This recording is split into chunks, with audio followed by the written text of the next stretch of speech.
So in the past we've used a 3-to-1 change of direction, and the main issue with that is actually had too much friction, so it didn't actually work particularly well.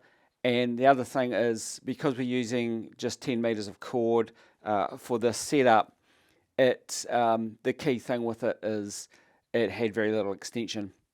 So what we've done is we've changed to this here, which is essentially very similar, but it's just a 2-to-1 system load release hitch.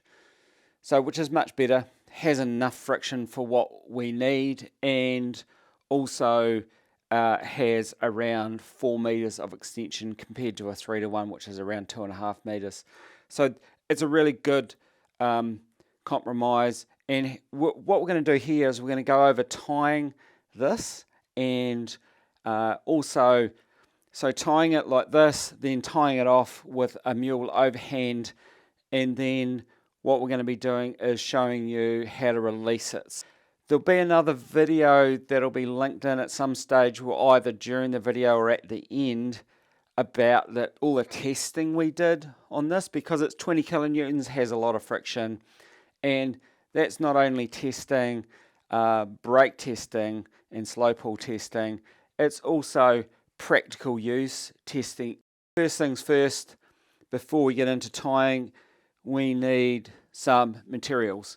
So what we're going to need here is a couple of carabiners. Now, at least one of them has to be an HMS or a pear-shaped, but I find it easier to have all carabiners we use for rescue to be this HMS or pear shape, and then you don't have to think about, oh, I need one of those special carabiners. Just make every carabiner the same. So we need 2 of those, and then 8mm cord is what we're using to build this load release hitch, and there's 10 meters of it. So for building a load release hitch, you're going to need ideally an anchor, because it's really good to have something to build against, something to clip into to build it. So here I've pre-arranged an anchor, and clip one of your HMS carabiners into it. Right, then we've got this 10-meter cord here.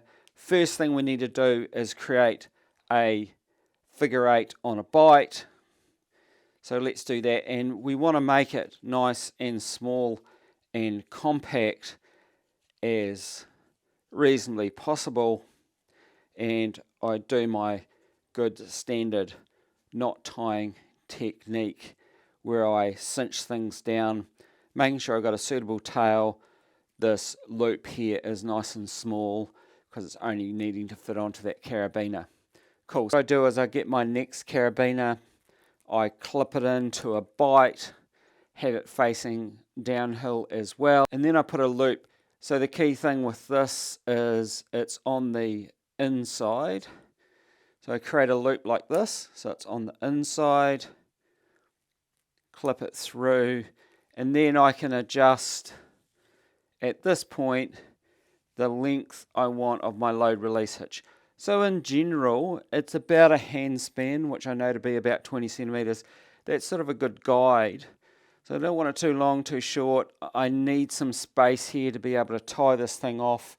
So I need a little bit of space in here. So that's a good size. So the key thing is having this first part, because we're building, this is half a munter here, is having this on the inside. Okay, so that's a key part. And then I roll it around and making sure I have this cord here on the outside and not on the inside. If it's on the inside, what can happen is it can get trapped. Right, so here it's nice and free, it's on the outside, and it's less likely to get trapped in the middle and caught and not lower. Right, so that's the key part. So let me just pull it back up to where I had it. There we go. Okay, so it's about 20 centimeters. Let's go down a little bit. Part 2 is actually tying this thing off. So the key thing with this is having it in a lowering direction. So as we come to release it at the end, if we have it set up ready to lower, that's the key part.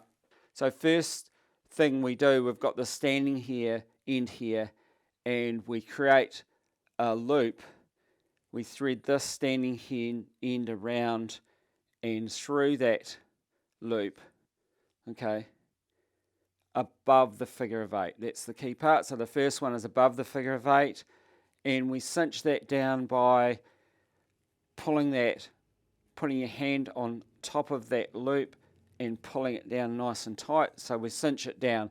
So that's the first part of tying it off. It's called the mule. All right, so that's actually quite secure in itself. I'm pulling down reasonably hard on that, and that's not going anywhere. But the next part to finish it off, what we need to do is an overhand. So we pull quite a bit through, and let's say it's 40 to 50 centimeters is about what we need. So quite a bit, and then we wrap. So cinching that down again to make it nice and tight, and then we wrap around and back through. Okay, so sometimes it's a little bit tricky to get this tidy. Do your best and cinching it down so it's an overhand, and you see how the bite's facing downhill is a key part. And again, once I've gone right around and back through, I cinch it down again. So there we go. And the key thing at the end is to make sure you've got a reasonable tail as well. So that's nice and tight there. That's nice and tight.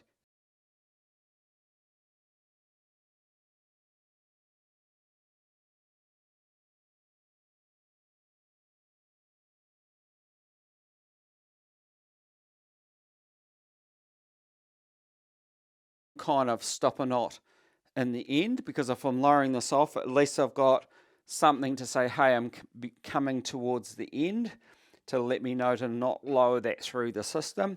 So put a stopper knot in the end, and then to make this nice and tidy, I just coil it.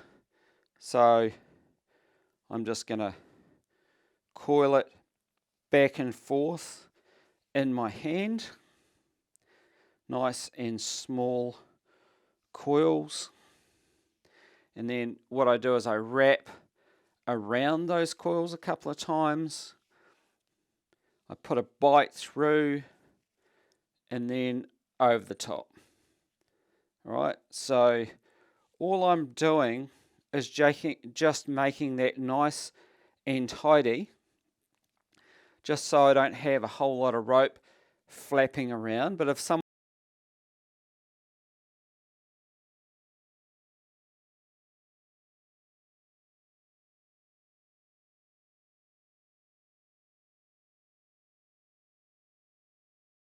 coil that you can easily undo if you need to go to the next step and lower this off.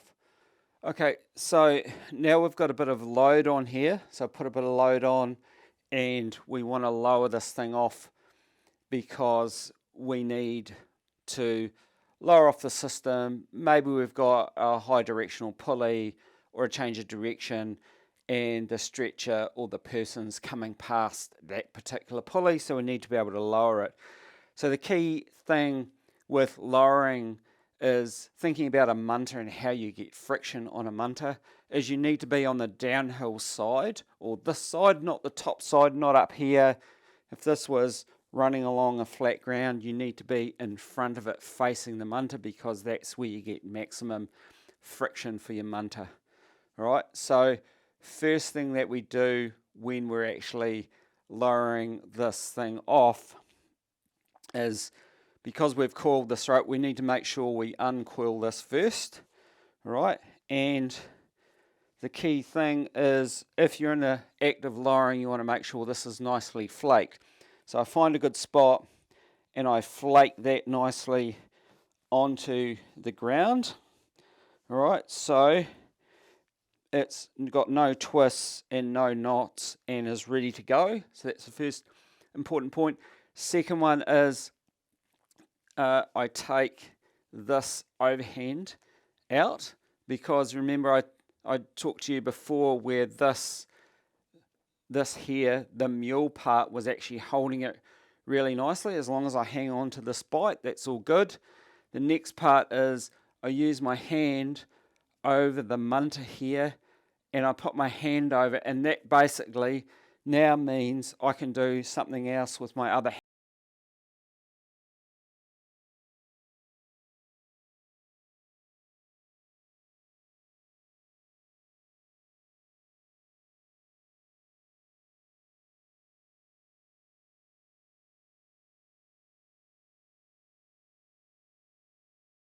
All right, and making sure that I've got maximum friction.